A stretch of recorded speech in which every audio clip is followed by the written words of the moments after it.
Hi, this is Mike with another edition of Getting Everyone Moving by Palms to Pines Parasports. This is episode 51, and we have Cruz Gutierrez, who is doing some amazing things in New Mexico. Hi, Cruz. Hi, Mike. Hey, how did you get started in adaptive sports? Uh, I got a started in adaptive sports. It's gonna be like 7 years now. But actually, I had a spinal cord injury 20 years ago, and it was November the 2nd and 2001. So I ended up at a rehab center. Was called it doesn't exist no more, but it was called Rio Vista Rehab Center, and right there was a support group that now it's called United Spinal Association. So I end up right there, and there were some people that were telling me about adaptive sports, but at the time I didn't know what to do with my life because it was everything new to me. So the years passed, and I wanted to get active, and I couldn't find any place other than that place, but just to support like the spinal cord injury, to talk to people, and then people that are going through the same stuff that I was going. And after that, I tried it, but there was no adaptive sport equipment. So it was hard for me to practice with my daily share. And then the time passed, and I met a friend, Reggie Espinosa, and he was telling me to play tennis and basketball. But I said like, well, I don't have the adaptive sport equipment required to play, and I didn't listen to him. And then the past time more, and then finally I was able to get a adaptive sport wheelchair. It was just a wheelchair that you can adjust the camber. So with that one is the one that I started playing basketball and tennis. So it was because of this guy, Regino Espinosa. And then I met more people. There was this lady, also her name is Linda Cobbs, and she's a volunteer coach. And I started playing tennis and I like it. And ever since I'm hooked into it, and I'm looking for any tournaments or leagues that I can play. And right now I'm getting ready to. Uh, well, it's gonna happen in September, but I'm getting ready to for the U.S. Open. I want to win the championship in my division. So Okay. that's as I want anything that I can do like with tennis. If I can travel it, that's better because I can see different places, meet people, new friends, and Yeah. see old friends too. Yes. How difficult was it for you, I mean, after you had your injury to, motivate yourself to get out and participate?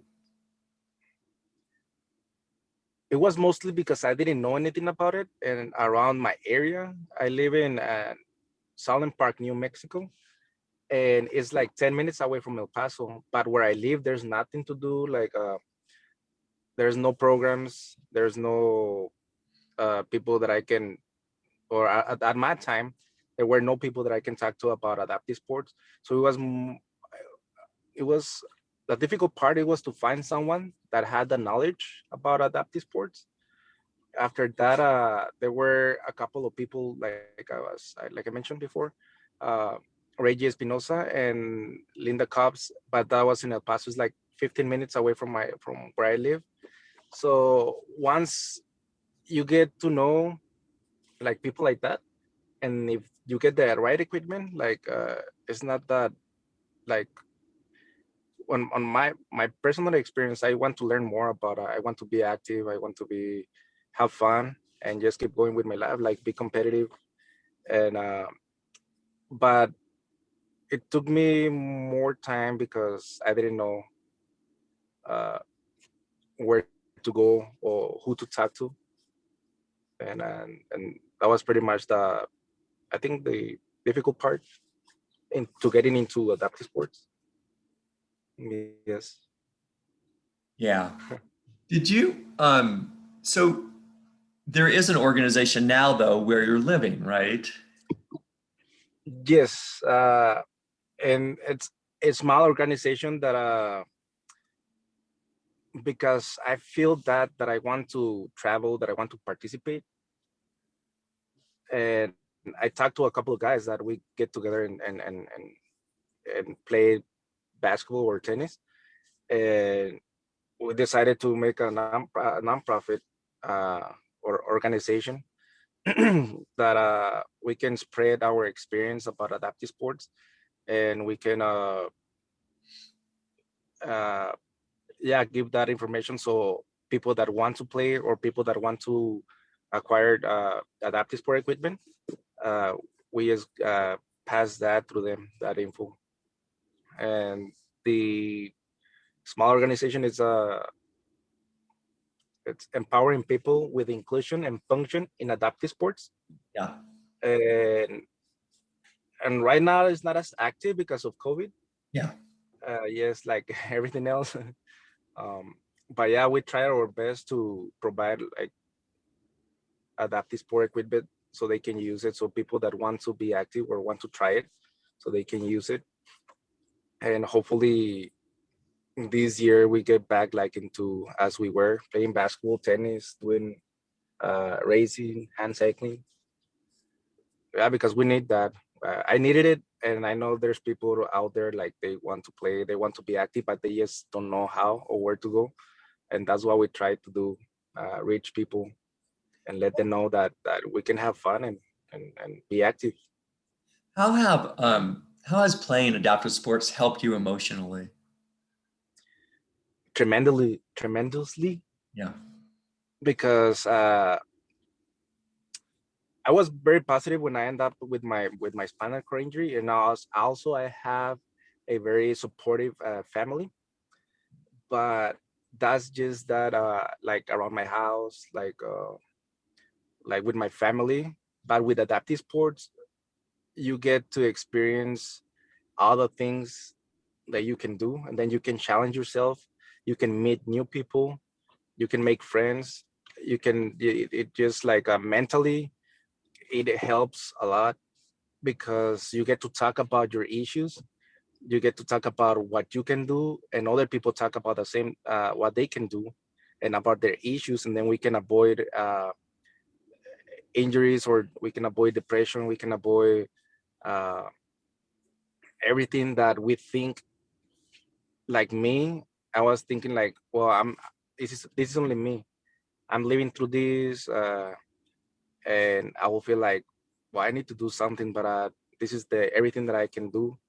And then meeting new people, I can see them like they're rolling faster, they playing basketball, they are playing tennis, they are doing a lot of different stuff that I wasn't aware of, and I was like, okay, now I can do that. So that mentally pushes me to keep going and be more positive about life. And just talking about people, I mean, just talking with people about our daily lives, that helps a lot. That helps a lot. And with adaptive sports, I like to think about ourselves like we're like the X-Men, you know, like the movie, like the superheroes and everything. Yeah. Like, yeah, they all have something differently, but they have superpowers over it. And sometimes, like when they first knew about the superpowers, they were like ashamed of their superpowers, or people were telling them or looking them, pointing at them.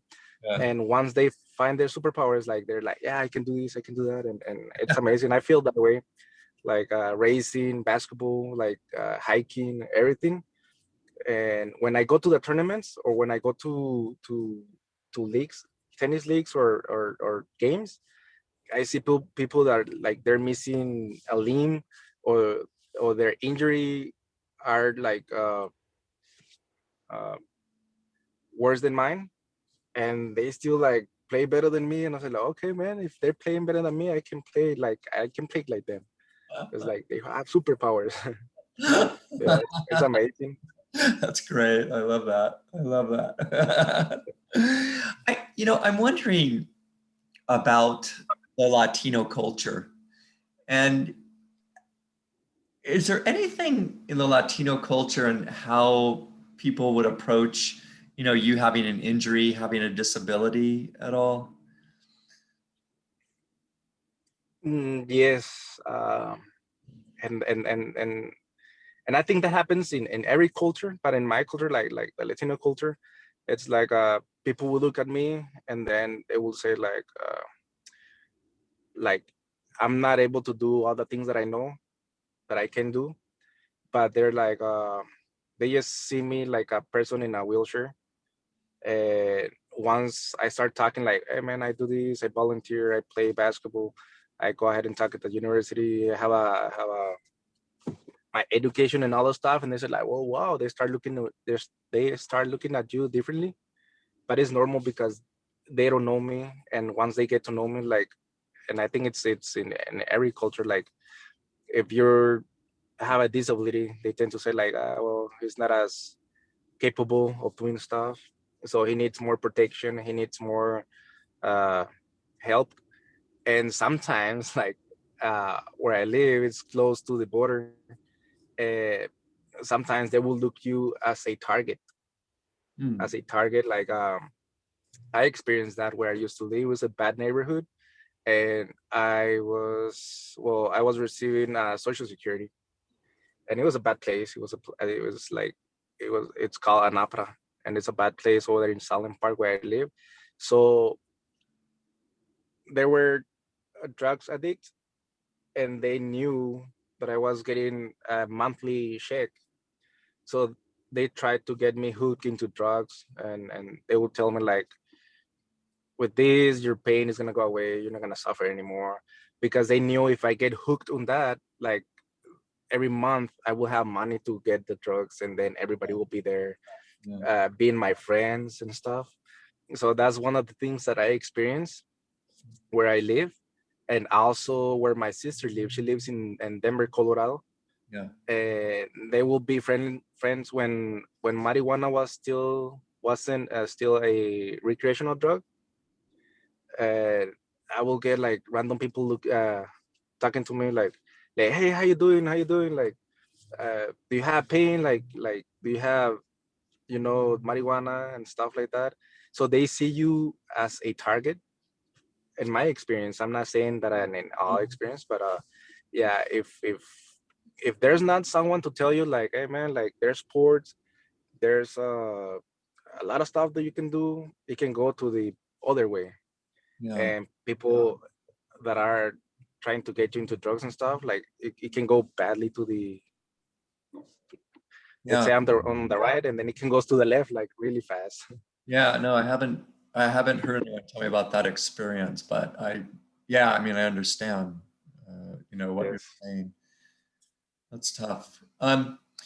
So you're a role model, right? I mean, literally, you're a role Thank model. you. Thank you. Thank you.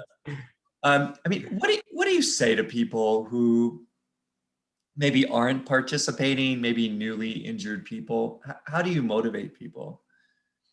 It's a process.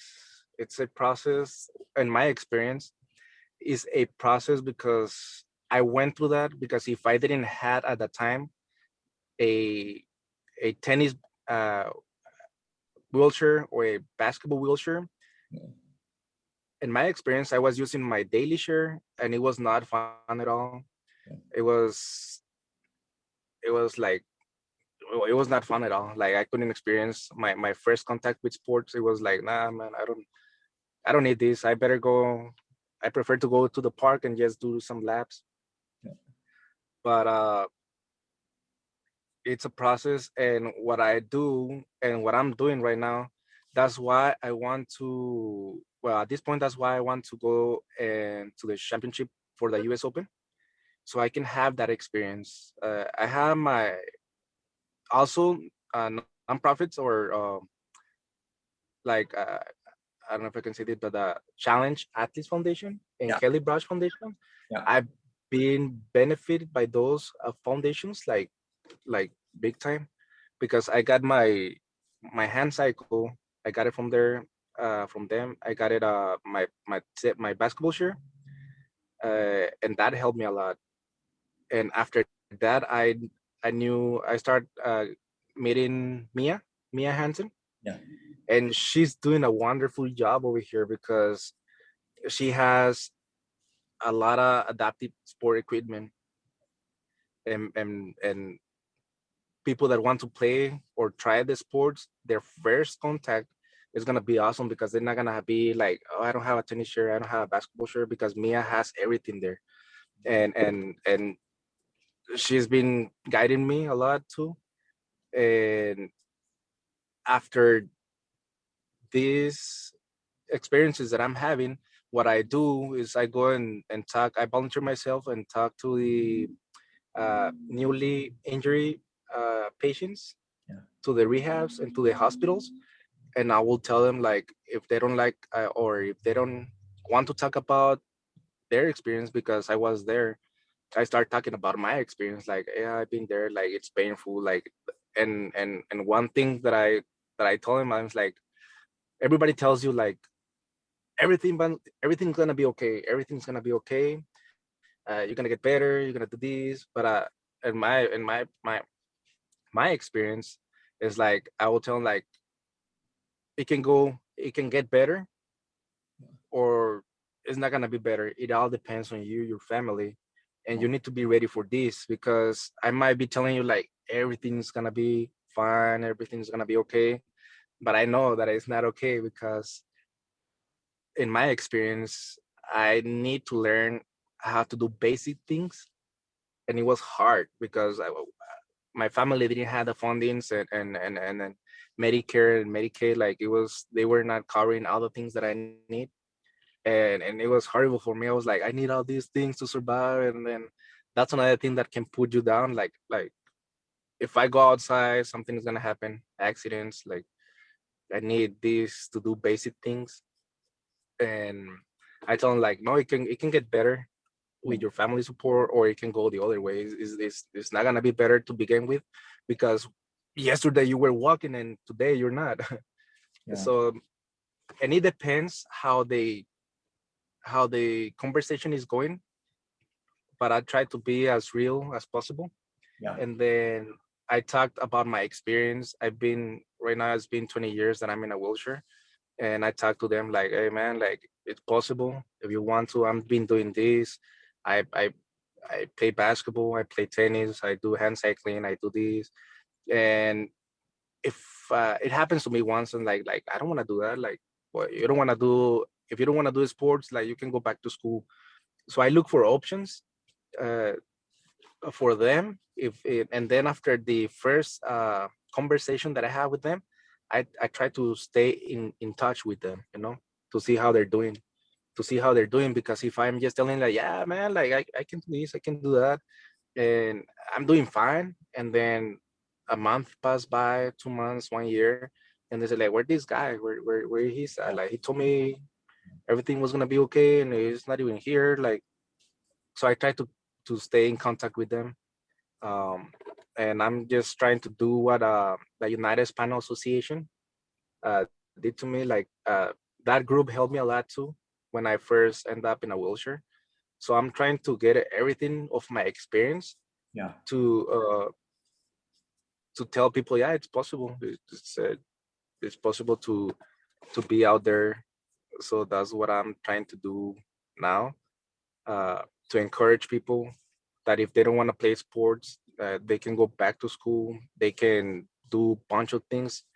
Uh, for me, is that I just want them, or my idea is to people to be active, to keep their mind busy in positive things, Yeah. in positive Yeah. things, and that's why I'm trying so hard. Like I'm traveling so I can get all the experience, and then I can go back to my hometown and tell them like, yeah, man, I win the championship of the U.S. Open, and this is something big for me that I'm doing right now. Like, and they can say, oh, well, I know someone that has been traveling around the world.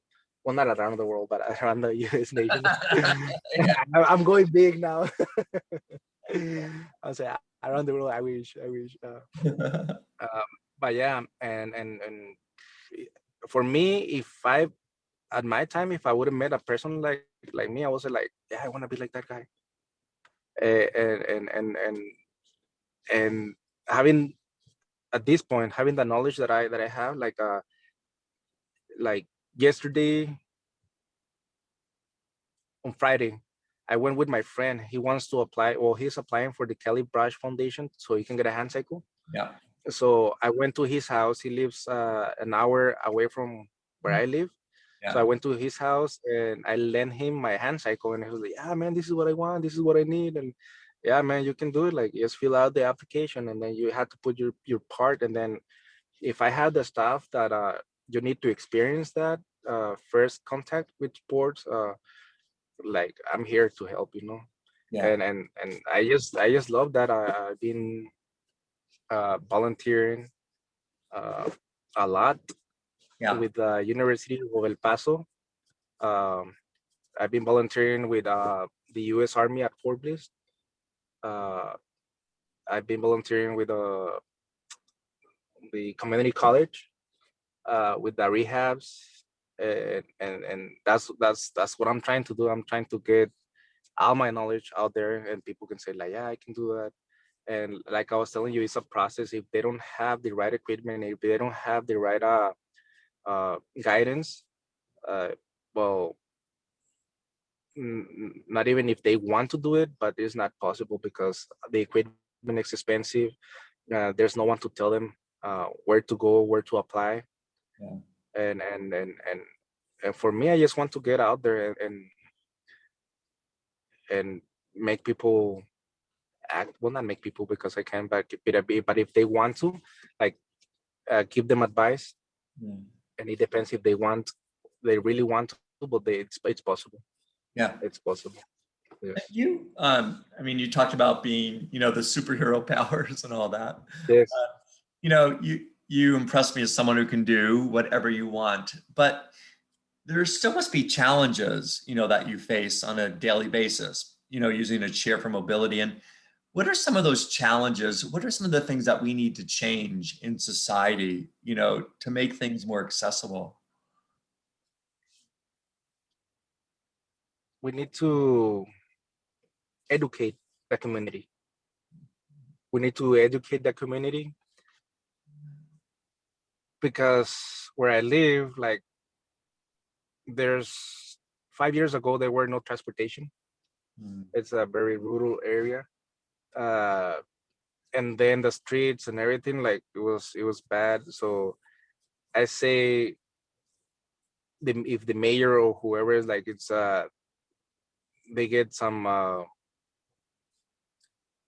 knowledge or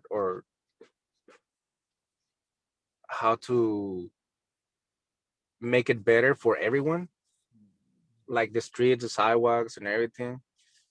It just we need to educate people, and that was my experience. But here, what I'm going back up again with Mia. What she's doing, she's educating the community, not only with adaptive sports, but with other things that we might need to have a a better life, a better yeah, a better life. Like, me as a people with a disability, I was in my hometown. I was like, okay, I want to go to this place, but it's not accessible, so I had to go, let's say, from the back door. And like, why everybody's going from the front doors? And I, because I'm in a wheelchair, I'm going through the back door. And like, well, it's the only place that is accessible. Like, okay, man, you need to get educated. You need to put something. If you have your business, you need to make it accessible. So that's me telling them, like, yeah, man, you need to make your place accessible for everyone, not just for me in a wheelchair, but for everyone. Uh, but yeah, I think education about how a person with a disability handles a daily life. Uh, so I think that's the best part, education, and then we need people that really wants to make it happen. Uh, Also, what I'm seeing now, social media, Mm. it's very important Mm. because I see in Facebook and TikTok and Instagram and all these social platforms that there's some individuals with a disability that they don't go out, Mm. and once they do go out, they videotape themselves and say other things that they can't do because of the place, because of it's not accessible. So I think that's very important. Social media, in my experience, uh, some people might not go out, but when they do, they videotape themselves, because I can do a videotape, or I can videotape myself saying like, hey, because I'm not into videos, I'm trying, Yeah. but this like like I'm I'm doing sports and everything, and I think if I will do videos, like it will impact the people that I say like, yeah, he's playing, he's doing this, he's doing that. But because I'm not doing them, people don't know. But people that are like more less shy about to go in and like in videos, Yeah. so that helps a lot. So I think it goes back to uh, education about all our issues Yeah. that we might encounter just going to the store, just going to eat to a restaurant, you know. So it's really important education. That's one of the things that I think it should be out there. Um, Educating the community, our neighborhoods. Um, so yeah, education about people with disabilities. Yeah. Well, I think, it's very poignant for you to say, you had to go in the back door, right? It kind of reminds Yes, me of the civil rights movement, yes, it seems to be a really similar kind of experience. yeah. And I was like, I don't want to go to the back door. And I was like, nah, but everybody's going through the front door. There was a couple of steps, and I can go upstairs, downstairs, and everything. So I didn't went to the back door. I just went up the stairs, and that's another thing. Like if I'm doing it, they're gonna think everybody else gonna be able to do it. Mhm. So one of my friends told me like, don't be doing that, Cruz. Like, and my friends, uh, he's part of the Adapt group, and and he told me don't be doing that, Cruz, because we work so hard for our rights that if you videotape yourself doing this, going into a restaurant, they're gonna say everybody can. So why they're asking for a ramp? I was like, okay, yeah. Yeah. His name is Josue. Yeah, his name is Josue, and it's like, yeah, if you need to go to the restaurant, just let us know, and then we go and do our thing, and we make it happen. But I said, I'm not gonna wait. Like, I just gonna go. But that's true. That's true. And that's one of the things. Like, I like to challenge myself, and then I just do stuff, and people like, no, don't do it. But it's part of the education, I think. Yeah. No, you really push the limits. So we're getting towards the end of our interview. What's a final message, that you'd like to leave with our people who are listening to you? One of the things that it's in my head, like, it's is if there's life, there's a way. Hmm. There's a way. We just need to really want it to happen. And one of the things that I love to say is life is good. Life is good. Yeah. Smile, life is good. But if you really want to experience a sport, experience education, you just need to find the right people. And with social media, people can see other people doing stuff, Hmm. like going out there. So yeah, if me personally, if I want something to happen, I just go and ask. Don't be ashamed of yourself. Like, accept uh, your disability. I accepted my disability. So I think that's the first part of moving forward. Accepting your disability, understanding your disability, getting to know you, and everything will fall in part. And just try to, or stay positive, stay busy and positive. And yeah, it's like, if there's life, there's a way. And don't diminish, or don't say like, I'm in a wheelchair, I'm not gonna be able to do this, to do that. We can do it. It's just gonna take longer. Yeah. But at the end, the reward is gonna be great. It's gonna be, and up to this point of my life, like say, like everything that I've been through, like it's uh it's been good. It's been I forgot the word.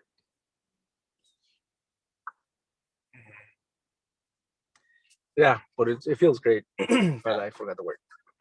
Right. Well, Yeah. Cruz, we wish you the best in winning the US Open and bringing that back to Yes. your hometown. Looking forward. Thank you very much. Thank you, Mike. Thank you very much.